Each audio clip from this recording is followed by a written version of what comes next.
Hey guys, so we've been testing out the CrystalSky in regards to public safety. I know there's been some reviews out there on the CrystalSky, but I don't think anybody's really tested them the way that we push our equipment.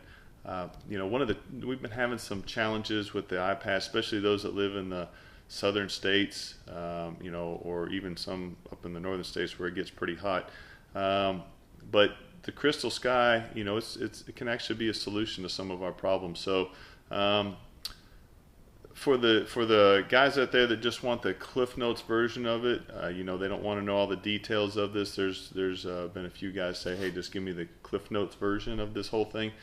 For your department and your fleet, the answer is yes, you'll want to include the CrystalSky. It is a great tool. It solves a lot of our problems. But don't get rid of your iPads and phones just yet.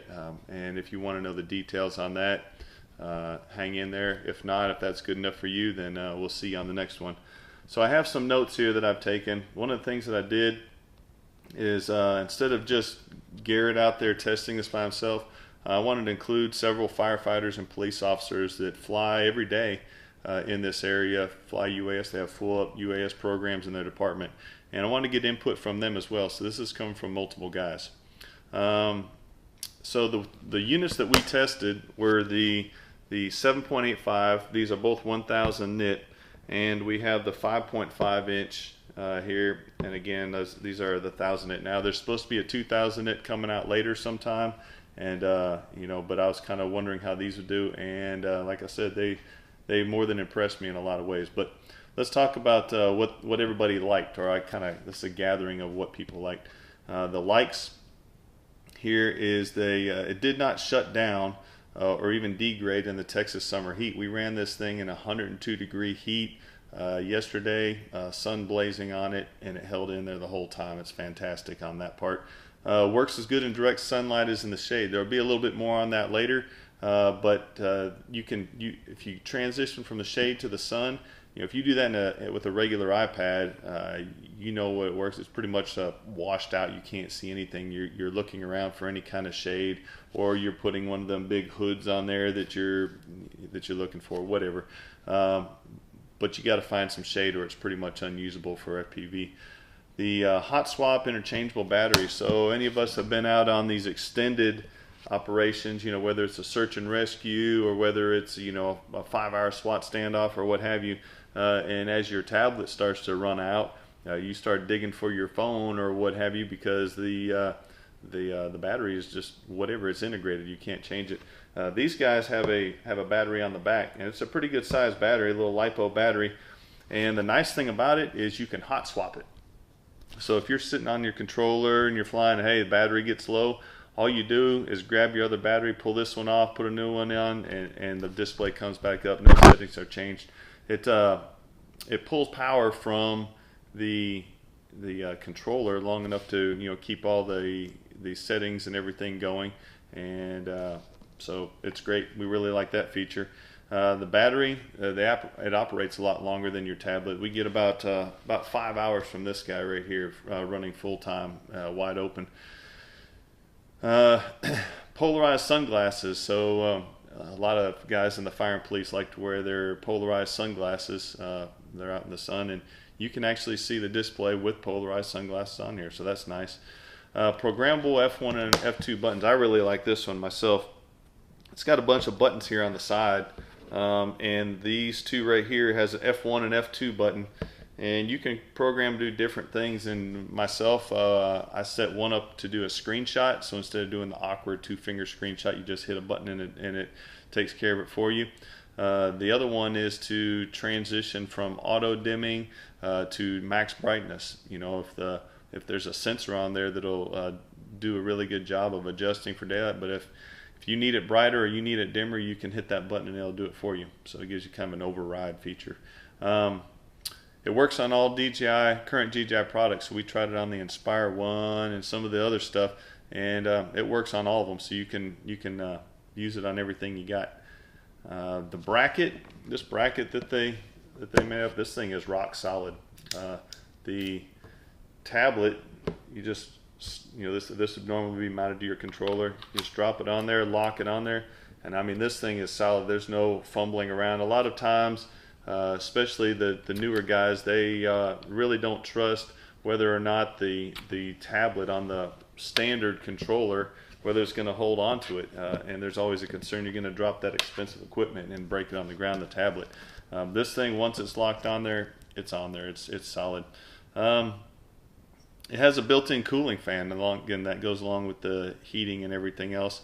They're solid, not cheap construction. This feels a lot more robust than your little tablets that seems like you could maybe just barely tap it up against the side of a vehicle or something and it would break. These are a lot more robust. One of our police officers, he was extremely excited to know that it has the HDMI out, and we tested it with the Mavic, and now he can have his display on his large screen in his Tahoe, and that he can share with all the other officers. So that was one of the shortcomings of the Mavic, with a problem solved using the CrystalSky. Simplicity of operations, you pretty much put it on there, turn it on, it's a one button push. There's not a whole lot of complexity to it, and there's some guys out there that don't want to have to push a million buttons to get things going.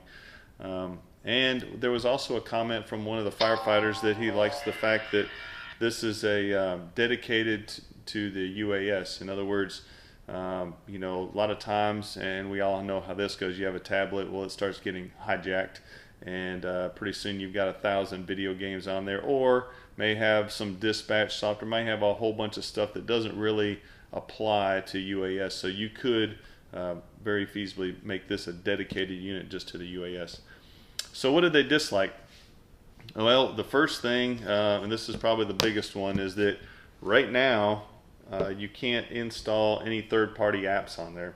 So, you know, I kind of get it. It's a give and take type of thing. You know, I think the idea and the mindset is that you know, hey, we want this to be just for DJI products and so on and so forth. And I get that. I understand, because it kind of goes back to that other one, like the firefighter said, you know, we want this to be just for UAS. But there's a flip side to that. For instance, on this right now, you can't install the DJI, their own software, the XT Pro. We fly with the XT all the time, but you can't install their own software. So they're going to have to come up with something, in my opinion. And if someone from DJI is watching this, I think at a very bare minimum, you should have a kind of a vetting process where software that's been built on your SDK is allowed to be installed. Something, but you know, there's a lot of departments out there using third-party software that'll work with these things, and so we really don't want to strangle the use of these by just limiting it to the Go app. No charger that comes with it. So it comes with this unit that charges the batteries, but you plug in your regular, like your Inspire 2 or Inspire 1, the round plug that goes into your controller. It plugs into here, and that's great and everything, but a lot of police departments especially are starting off with a Mavic. Mavic is a very powerful tool to start off with, and then they grow their UAS program out from there. Well, the Mavic doesn't have anything that'll plug into there, so therefore they need to buy a separate controller. So I think at a bare minimum, maybe you DJI dealers out there and DJI need to advertise that this doesn't come with the actual power supply that goes into this charging cradle. Or just start supplying the charger. USB cable is not replaceable on the mount. So there was a comment, as one of the guys were looking over, it was a pretty good observation, that this cable plugs into your controller, and then this is where both the power, or I'm sorry, the data comes from to the tablet. Well, if this cable goes bad, there's no real means to replace, at least not that I can see. Maybe it disassembles and it'll go in there, but if it does, there needs to be kind of advertised that this is how you would replace the cable. But there's a real concern. You'd have to buy a whole new bracket just to replace the cable. And there's several comments about needing one size larger. You know, some of the guys that fly these, you know, this is a pretty good size display here, but this is about almost the exact same size as the iPad mini, and a lot of the guys like the size of the iPad Air 2. So I think it would be probably a good idea if DJI considered making one size larger than that. Maybe. So there's a few questions, and I wanted to make sure that all these questions were answered because you might have the same question. One question was, is it brighter? Yes. We did both objective and subjective testing on whether or not it is brighter, and we can show you some video of that actually being tested. So the first one we'll do is the iPad Air 2, and we're getting right around 390 with that. The iPad Pro, getting right around the same. This is 396. The iPad Mini, we're actually getting a little bit more. We're getting around 418. The iPhone, pretty much the same, right around 400, maybe a little bit more than the rest of them. So on the larger CrystalSky, we're getting right around, well, we're up to about 670. On the smaller 5.5 here, we are getting right around 600. Now that may be just from overall screen size and everything else. To my eyes, they look about the same. But yeah, they're definitely putting out, make more light. They put out a brighter screen. Outside in the sun, it's very noticeable difference compared to the iPad. And in fact, if you go transition from the sun to the shade, it's almost hard to tell. That's how well it works in the sun, and we've got some video of that with a firefighter taking his first look at it as well. I gotta move it back by the foot. Okay, so Mike, right now you are standing and you've got the CrystalSky in direct Texas sunshine in the middle of July, right? Right. Okay, and then you can see everything, you can see all the details and everything else, right? Correct. And then you can move back into the shade. And the shadows get darker, but the light stays about the same. Overheating. Does it work better in the sunshine or out in the Texas heat, or maybe you're in Arizona or wherever? The answer is yes, and we put this to the test on heat as well. We baked it out in the Texas summer sun on a slate table, and we have some video of that. We're gonna take this thing inside and see what it does and compare it to the test that we did earlier when it was cool outside for the amount of lux, do the lux test. Okay, so we came back in here, set it on the table. Let's get this thing, let's check.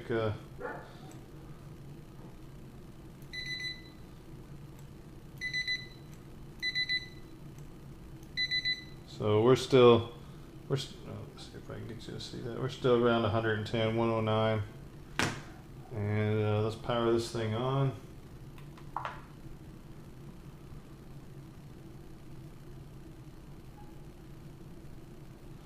And let's check this. So we're still, even after all that, not only did it not start dying on us after being outside, I don't know if you can see that, but we're still pushing out 600 lux, you know, right around the same same lux that we were pushing out whenever it was cold. So this thing is pretty darn hot. Weight. There was a concern over, because these are a little bit larger, is it heavier, is it cumbersome, etc., etc. The answer is yes. These are heavier than their Apple counterparts, but interestingly, and I don't know if it has to do with the bracket or what have you, but it's not cumbersome. It doesn't feel heavier. I think it's actually better balanced. So while they are slightly heavier, it doesn't give you a heavy feeling. It doesn't get cumbersome. Another question is, will it work with the Inspire 2? Yes, it will. Will it work with the Mavic? Yes, it will. But with the Mavic, you're going to need some kind of a third-party adapter. I don't see one that DJI makes right now. Maybe they'll make one in the future. Right now, some of the dealers out there, they have a third-party adapter that will work for the Mavic, where the DJI bracket mounts right onto this adapter. The Inspire 1, yes, it will. So your Inspire 1 lives on, guys. A Conquer mod. Will this bracket work if you have a lot of guys have resorted to the Titan Conquer to get longer life out of their Inspire 1 and et cetera, to kind of get the new Lightbridge 2 type ranges or the OcuSync type ranges.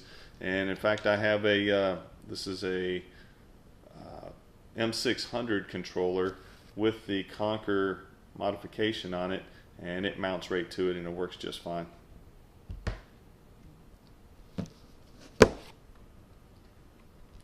And let's see, next one, HDMI out to goggles and TV. Yes, that works as well. As I explained earlier, we hooked it up to a large TV mounted in a police Tahoe, and it worked great. Is it faster? Is the latency any faster? Now, this doesn't really apply to public safety much, so I'm not real sure why this question was asked so much. The amount of latency in milliseconds is pretty insignificant to us. I mean, if we're talking seconds, yeah, that means a lot, but milliseconds, probably not so much. But we did take a look at it and we compared them, and you know, if there's any, it's not much. It's not very noticeable. I would call it insignificant. Can you install apps? And we already answered that one, is no. Picture quality. Yes, the picture quality, I wouldn't necessarily call it like a picture quality better as in, you know, portrait or the same kind of thing, but what you can see is more detail on the CrystalSky. And I don't know if it's how they process the image or just the display itself or what have you, but if you were doing search and rescue or looking for some detail, you can actually see better details in these than you can in the iPad, which is a very good thing for us. Can you install iPads on the CrystalSky mount? Answer to that, to my knowledge, is not currently. Now, hopefully, either DJI or if not them, I'm sure a third party will step up to where you could take and have a mount that mounts to that and will hold your tablet. Now, why would you want to do that? Well, like I said, currently you can't install third-party apps. So if you were running one for an operation, you would need to run off of your tablet.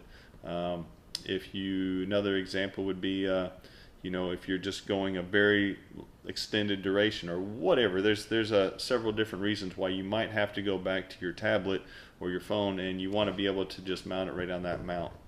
So I would say there definitely will be one way or another, but right now there's not one that I know of. And of course, the last questions would be, what's the cost of these things? Everybody's wants to know, what do I need to budget for? Do I have the budget, etc., etc. So for the 5.5, right now, the retail price that I've got was $469. For this 7.85 inch, which is great, it would be $599 is what I'm hearing. And for the mounts, so you'll need a different mount for your controller. I'm hearing these are $79, retail for $79 a piece. And I asked the question, what will the CrystalSky 2000 nit? Again, these are 1000 nit, remember, and we can see these perfectly clear outside, sun or shade. But supposedly there's a 2000 nit coming out, and that will be $849, and I'm hearing that it's a 7.85 inch.